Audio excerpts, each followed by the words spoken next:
Assalamualaikum warahmatullahi wabarakatuh.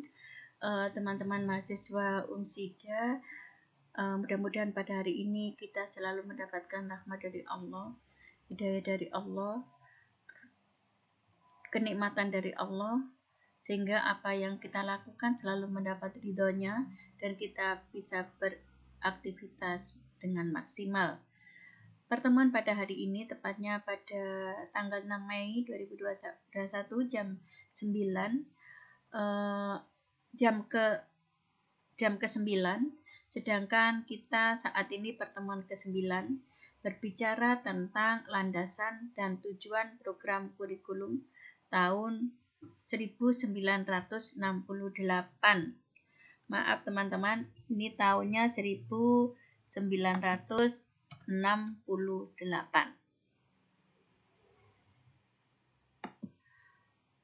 Pada hari ini yang akan kita bicarakan ada dua hal. Yang pertama tentang landasan kurikulum tahun 1968 serta tujuan kurikulum tahun 1968. Landasannya adalah TK adalah lembaga pendidikan pertama, lebih luas dari pendidikan keluarga untuk membantu perkembangan anak. Nah, di sini di dalam artian mengembangkan anak, maka TK harus mampu memberikan kemungkinan untuk mengembangkan semua aspek-aspek perkembangan dan pertumbuhan anak sebagai individu yang khas. Kemudian, memupuk sifat-sifat dan kebiasaan-kebiasaan yang baik seperti yang dimiliki oleh orang dewasa yang dicita-citakan. Kemudian yang ketiga adalah memupuk kemampuan-kemampuan dasar yang diperlukan untuk belajar lebih lanjut.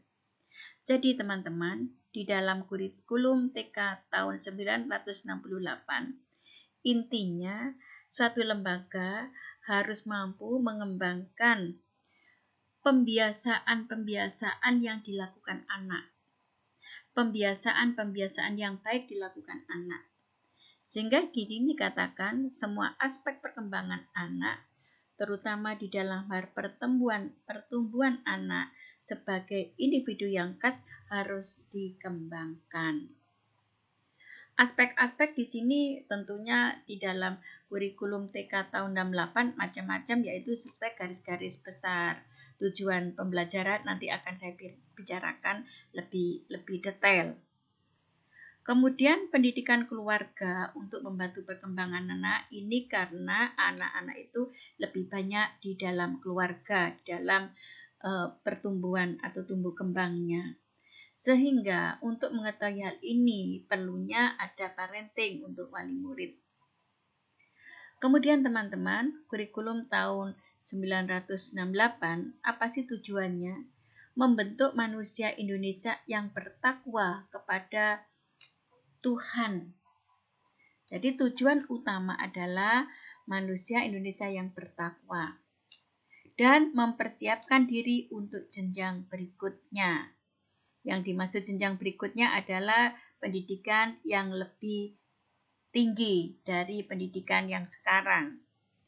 Kemudian di sini perlu diketahui, perlu dipahami, di dalam tujuan TK, di dalam tujuan umumnya membentuk manusia Pancasila sejati yang bertakwa kepada Tuhan Yang Maha Esa, yang cakap, sehat, dan terampil, serta bertanggung jawab kepada Tuhan, masyarakat, dan negara. Yaitu tadi tujuan pertama adalah membentuk manusia Indonesia yang bertakwa kepada Tuhan. Tujuan umumnya apa di sini? Ya otomatis membentuk manusia Pancasila sejati. Kemudian bertakwa kepada Tuhan Yang Maha Esa, yang cakap, sehat, dan terampil. Sehingga isi dari 5 sila itu bisa diimplementasikan dalam suatu pembelajaran. Kemudian yang dimaksud mempersiapkan diri untuk jenjang berikutnya yang tadi sudah saya sampaikan. Sedangkan tujuan khususnya di sini adalah memberikan kesempatan kepada anak untuk menekuni kebutuhan jasmanianya dan rohanianya serta mengembangkan potensi-potensi yang ada padanya secara optimal sebagai individu yang khas. Karena semua anak itu punya kelebihan-kelebihan. Kelebihan-kelebihan itulah yang dinamakan potensi, dan potensi itu harus dikembangkan di suatu lembaga, di suatu sekolah. Ini adalah tujuan umum. Kemudian selanjutnya, ini tujuan khususnya. Kemudian memberi bimbingan yang seksama agar anak memiliki sifat-sifat dan kebiasaan yang baik sehingga mereka dapat diterima oleh masyarakatnya.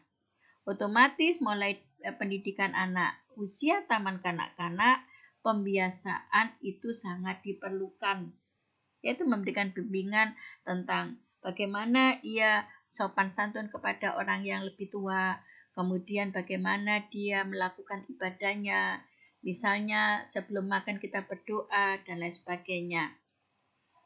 Terus selanjutnya adalah mencapai kematangan mental dan fisik yang dibutuhkannya untuk dapat melanjutkan pelajaran di SD, yaitu tadi mempersiapkan diri untuk jenjang berikutnya, tujuan khususnya jenjang ke SD.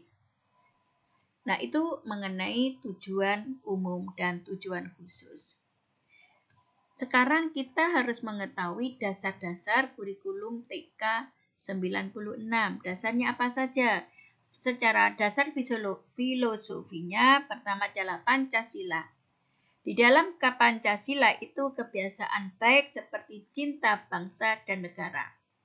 Dulu sebenarnya kalau sudah dari SMP atau lulusan SD pun wajib yang namanya P4 itu penjabaran dari Pancasila diberikan oleh semua warga negara. Jadi dulu tuh di kampung-kampung ada penataran P4. Baik itu lulusan SD, SMP, SMA semuanya ditata P4. Karena apa? Dasar filosofi di dalam satu negara pada tahun 68 adalah kebiasaan baik seperti cinta bangsa dan negara. Sedangkan dasar psikologisnya jenjang sekolah paling muda, usia yang paling peka. Jadi kalau kita berbicara jenjang di sini adalah bagaimana usia anak taman kanak-kanak dulu itu dimulai TKA. Umurnya 3 sampai 4 tahun.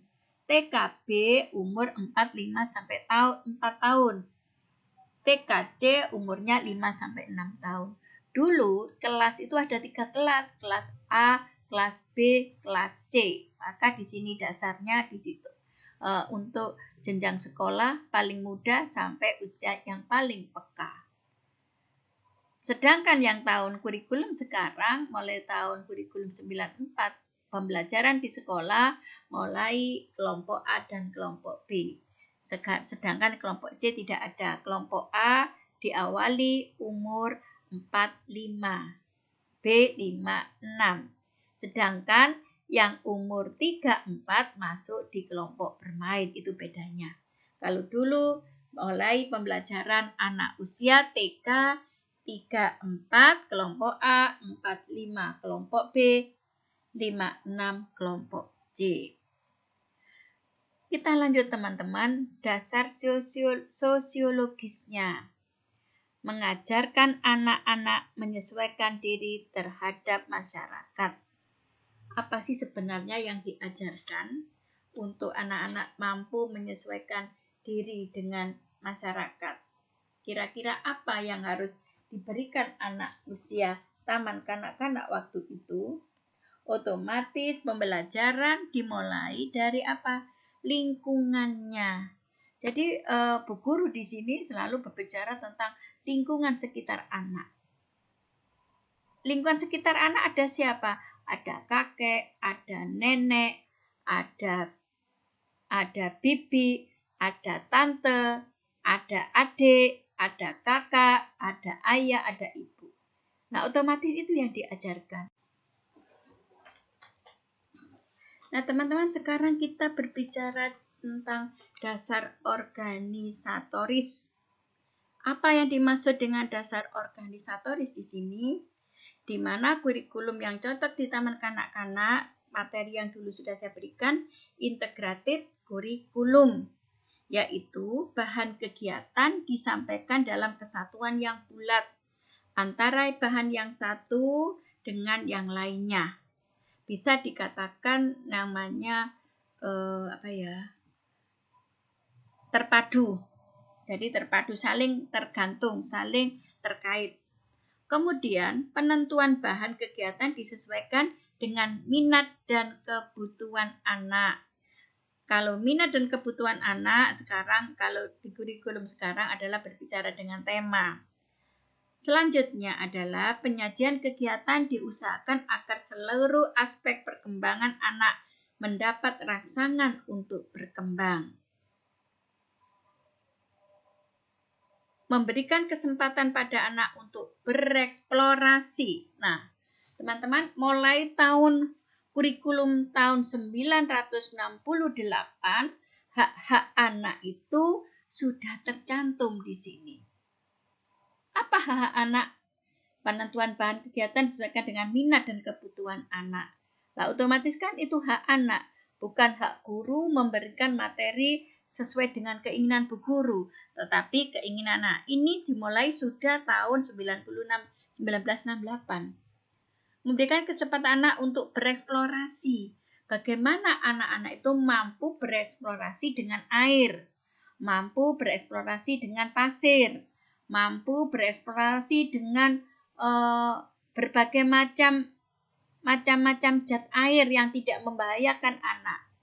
Bagaimana permainan-permainan, misalnya tepung dikasih atau adonan tepung yang sekarang terkenal dengan nama pasta, itu bagaimana anak-anak mampu bereksplorasi dengan itu. Otomatis dalam eksplorasi ini guru harus sudah punya rancangan kegiatan apa yang harus saya lakukan.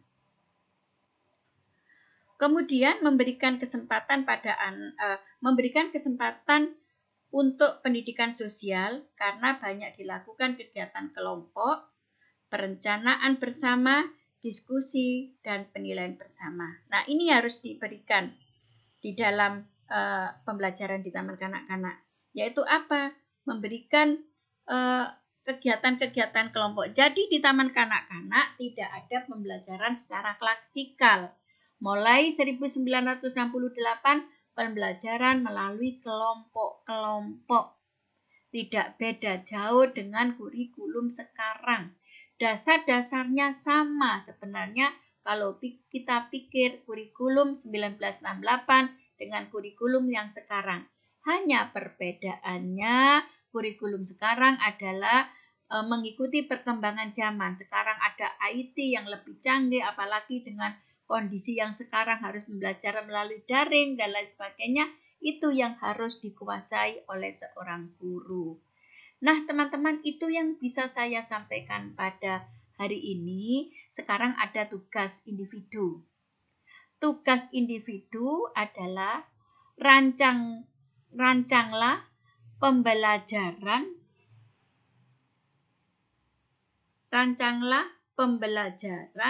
di mana anak mampu bereksplorasi. Nah, itu nanti tugas individu, dan tugas individu ini dikirim melalui WA group. Melalui di WA group dan diberi nama masing-masing. Atau mungkin kalau di e-learning itu tugas bisa diletakkan di e-learning. Ya, atau tugas langsung di e-learning aja, tugas individu. Teman-teman, itu yang bisa saya sampaikan pada hari ini. Mudah-mudahan teman-teman selalu sehat, selalu mendapatkan kenikmatan dari Allah, yaitu sehat itu sangat penting. Mungkin itu kami akhiri. Wabillahi taufiq wal hidayah. Wassalamualaikum warahmatullahi wabarakatuh.